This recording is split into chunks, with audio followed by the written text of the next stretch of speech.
Assalamualaikum warahmatullahi taala wabarakatuh. Selamat pagi. Alhamdulillah, semoga kita semua diberikan keselamatan, kesihatan, kesejahteraan yang terbaik. Syukur hari ini kita akan berkongsi satu lagi tajuk yang berkaitan dengan pembahayaan ergonomik. Yang ini memang satu topik yang sangat popular, iaitu ergonomik ni memang sering disebut dalam mana-mana bidang, terutamanya yang berkaitan dengan keselamatan dan kesihatan. Apa yang kita faham tentang perkataan atau pembahayaan ergonomik ini?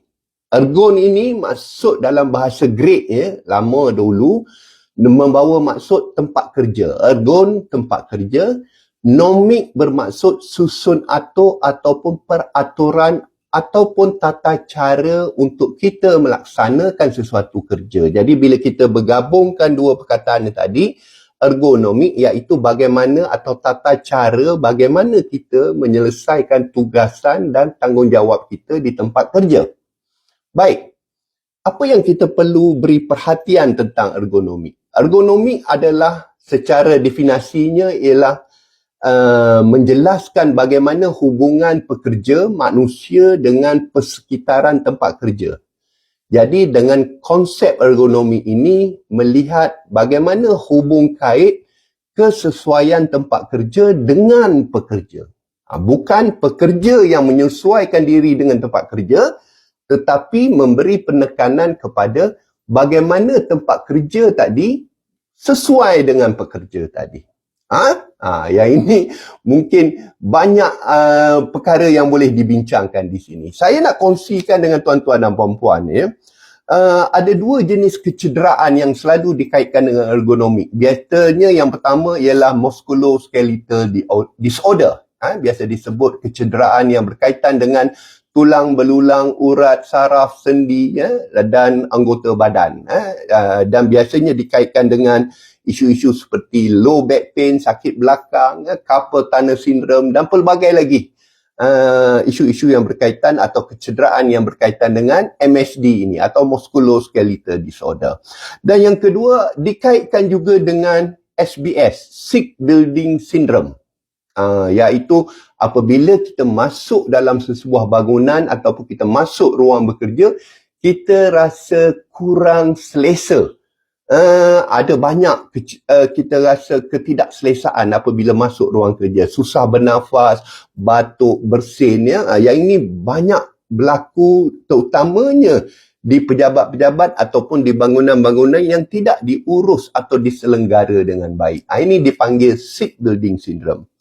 Suka saya nak kongsikan juga di sini ada 5 perkara yang perlu diberi perhatian dalam memperjelaskan bagaimana untuk kita memahami ergonomik ini. Yang pertama, kita perlu bekerja dengan postur badan yang betul. Duduk dengan betul, berdiri dengan betul, memandang monitor, mengangkat barang dengan betul. Postur badan yang betul. Yang kedua, kena minimaliskan tekanan atau bebanan.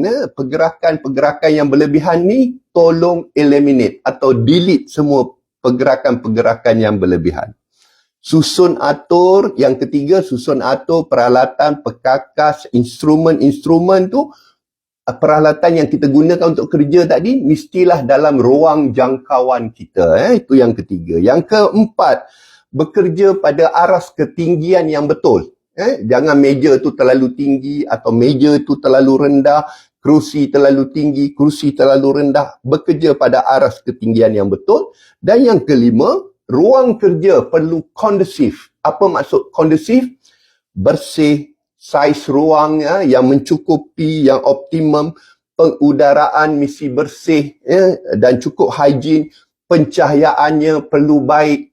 Ini semua majikan perlu beri perhatian Kalau tidak, isu-isu berkaitan ergonomik ini akan timbul.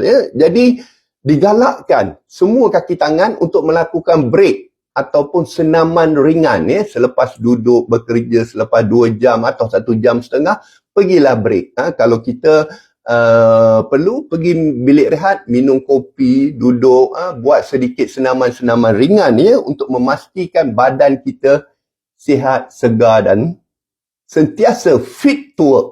Ini kita gunakan perkataan fit to work. Dan saya juga nak share di sini bagaimana kita membuat penilaian risiko ergonomik di tempat kerja. Kita rujuk kepada guideline yang dikeluarkan atau garis panduan yang dikeluarkan oleh Jabatan Keselamatan dan Kesihatan Pekerjaan Malaysia pada tahun 2017. Ada satu rujukan, Guideline on Ergonomic Risk Assessment at Workplace. Mohon majikan pekerja rujuk perkara ini dan buat penambahbaikan kendiri di tempat kerja masing-masing.